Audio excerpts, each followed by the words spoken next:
SC, ST, OBC caste certificate নামের ভুল সংশোধনের বিজ্ঞপ্তি।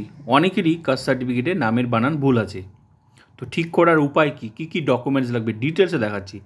তো দেখে নেওয়া যাক কী কী ডকুমেন্টস লাগবে, কী করতে হবে।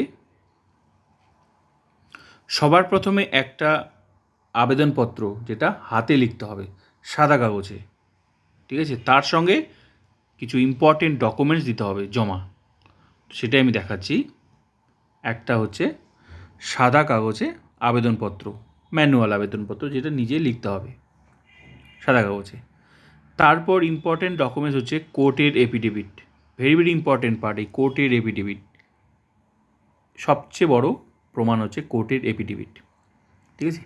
তো অরিজিনাল নাম তো কোর্টের এফিডেভিট দিয়ে হয়ে যাচ্ছে, তো এটা লাগবে কোর্টের এফিডেভিট। ভোটার কার্ডের জেরক্স লাগবে।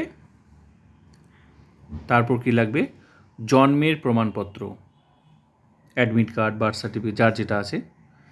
যদি কেউ ওবিসি হয়ে থাকে, মানে ওবিসি হলে কিন্তু ইনকাম সার্টিফিকেট লাগবে ওবিসি হলে। নেক্সট হচ্ছে বাসিন্দা সার্টিফিকেট সংশ্লিষ্ট পঞ্চায়েত থেকে। যদি পঞ্চায়েত হয় তাহলে পঞ্চায়েত থেকে, আর যদি কেউ পৌরসভা হয়ে থাকে তাহলে পৌরসভা থেকে, যাতে জাতিটা উল্লেখ থাকে। তো এগুলো হচ্ছে ইম্পর্টেন্ট ডকুমেন্টস। তবে যদি প্রয়োজন হয় তাহলে কিন্তু এক্সট্রা ডকুমেন্টসও চাইতে পারে, তবে ইম্পর্টেন্ট ডকুমেন্টস এগুলোই, ঠিক আছে। আশা করি ক্লিয়ার হয়ে গেল। তো ভিডিওটা ভালো লাগলে like, comment, subscribe and share.